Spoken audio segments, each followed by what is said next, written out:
All right, this is chapter 11, section 2. We're doing area of a circle. Area of circles and sectors. For this lesson, you guys will have a quiz on Tuesday. It's going to cover 11.2 and 11.3. So please, please, please make sure you're paying attention because it's going to go by quick. And then you have your last chapter test. And again, one test will be dropped. So definitely pay attention. All right, area of a circle. You have to know the formula for area of a circle.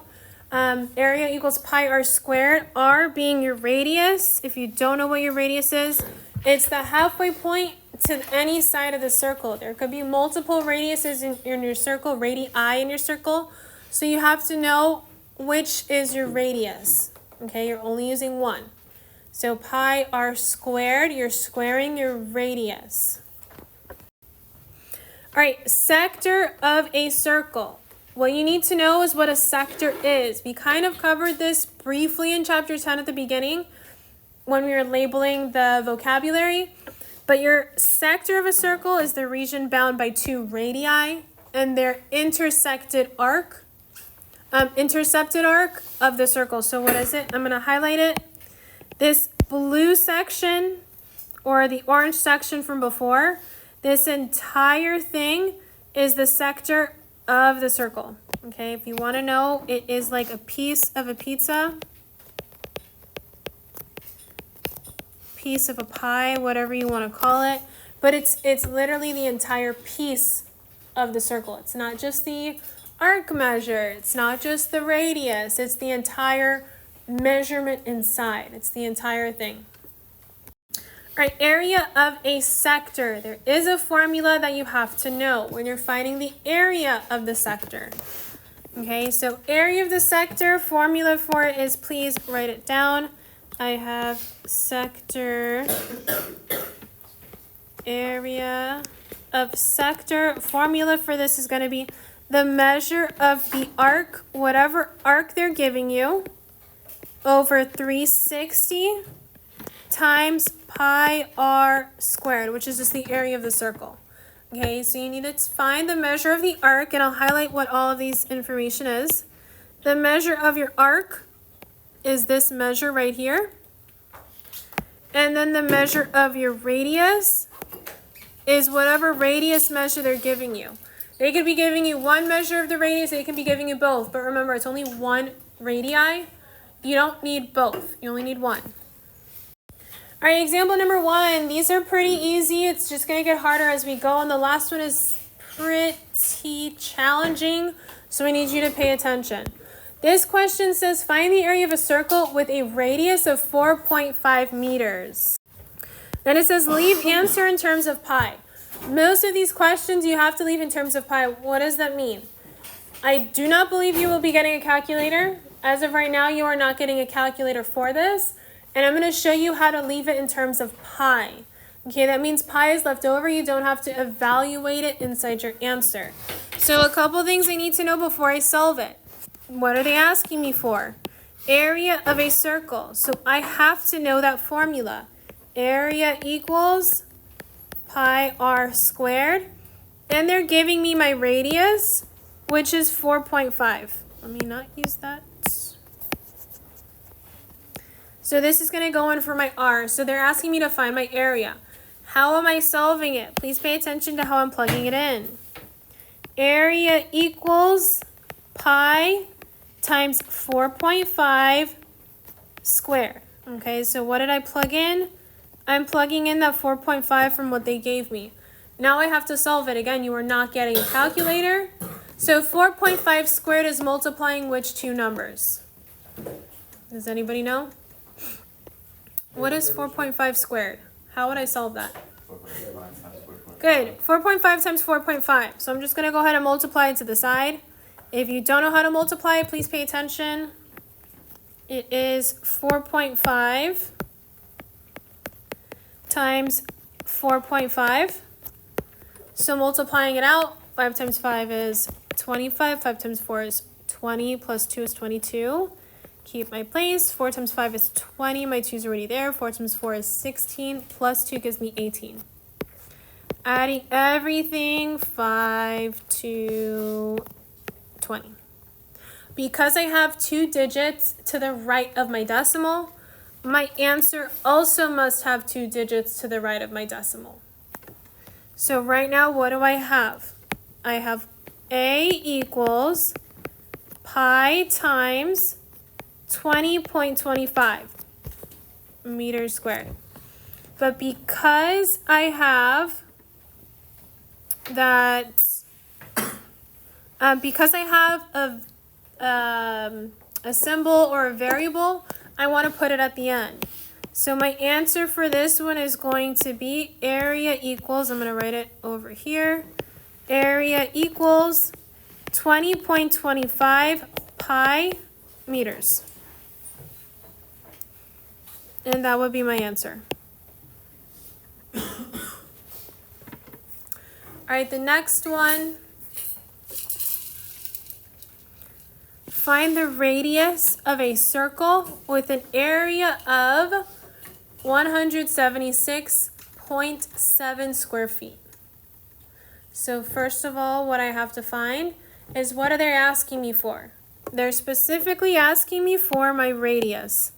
I have to find my radius of a circle with the area as 176.7. So look at how I'm setting it up. 176.7 equals pi r squared. Now looking at it, how do I solve for my radius? What do I have to do first? Okay, I'm trying to get r by itself. What should I get rid of? The pi. I have to get rid of the pi first because it's pi times r. How do I get rid of the pi? Divide by pi on both sides. So now I have 176.7 over pi equals radius squared. How do I get rid of that squared? Good, square root it. So now I have 176.7, and that's all squared, square rooted. Can I have a square root as my denominator? No, I cannot. So I have to get rid of it. How am I getting rid of it? I need to multiply top and bottom by radical pi. These are going to cancel out.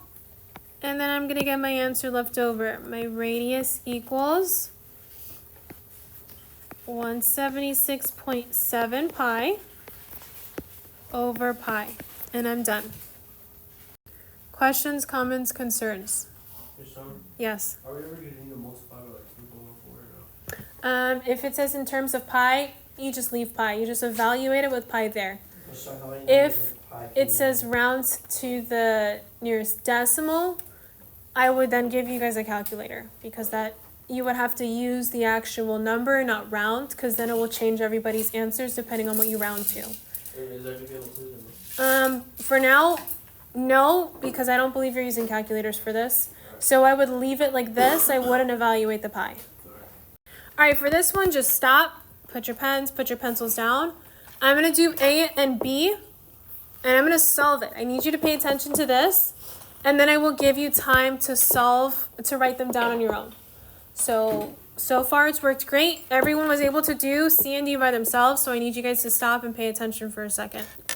So for this, it's asking for the area of the sector. Okay, area of the sector, so you have to know that formula. Okay, formula for that is the measure of your arc over 360 times pi r squared. Again, I will give you guys time to write these down, so don't worry about writing it down. So reading the question, it says, the radius of a circle is 3 centimeters. So they will be giving you some sort of information, and they're giving me my radius. Find the area of the sectors determined by the given arc. So the arcs, they're giving to me. Okay, all the measurements here, A, B, C, and D, are my arcs. That's what I'm plugging in for arc. And then it says leave your answer in terms of pi, so I don't need a calculator. So I'm going to do A and B. Do not write anything down. Just look at the board and pay attention. First thing is I'm going to plug in. What am I plugging in? I'm plugging in this 50 over 360 times pi times my radius squared. Again, I just plugged in. Pay attention, do not write it down. Look at how I'm solving it. Whenever you're dividing and they both end in a 0, you could just cancel those zeros out. So now look at what I have. I have 5 over 36 times pi. Then I'm going to evaluate 3 squared, which is 9. Think of my pi times 9 as a whole number. How do I change it to a fraction? How do I change a whole number to a fraction? You put it over 1. So I'm going to kind of squish it together. And I'm going to show you what I have now. I'm going to have 5 pi times 9 over 36. Can I simplify any of these? Good. I could simplify my 9 and my 36 to 1 and 4. Now, look at my numerators. I have 5 times pi times 1. Do I need that 1? No, I'm going to have 5 pi. And then my denominator is going to be 4. And I have centimeters squared, and I'm done. I did not do anything else. Nothing too complicated, hopefully. I solved it in terms of pi. I'm going to do B. Don't write anything down. I'm going to give you time to write it down. Follow along. See if you can kind of do it in your head as I'm solving it. So looking at B, doing the same thing, I'm going to take that 20 over 360 times pi times my radius squared. They both end in a 0, so I'm going to cancel it out. Now I have 2 over 360, or 36, times pi times 9. Again, I'm going to put it over 1, and I'm going to squish them together. 2 pi 9 over 36. Because I did 9 and 36 before, and it gives me a 1, I'm going to use that. But if you did 2 and you're 36, just make sure you simplify it all the way. So looking at this one, I'm going to have 1 over 4. I'm going to then get 2 pi over 4. Can I still simplify this? Yeah. To 1 over 2. And then my answer is going to be pi over 2 centimeters squared. Okay, just think about it, look at it. Any questions on these two? Questions, comments, concerns, because you're going to do C and D by yourself. Yes?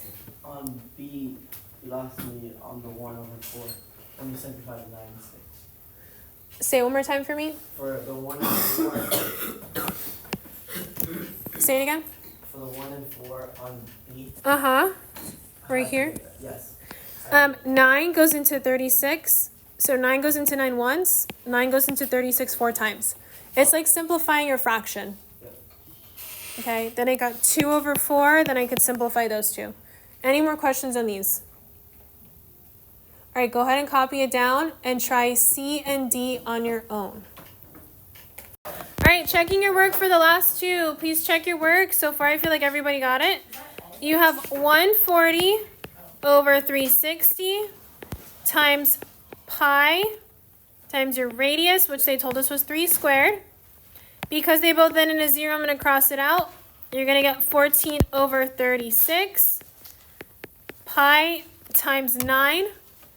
You can simplify your 9 and your 36. You're going to get 14 pi over 4. And some of you guys stopped here, but just know they're both even numbers, so you could simplify this. 7 and 2, and your answer is going to be 7 pi over 2 centimeters squared. Okay, this is for C. For D, looking at D, you have 210 over 360 times pi 3 squared. Because they both end in 0, you can cross them out. You're going to get 21 over 36. Then you have your pi times 9. You can simplify this to 1 and 4.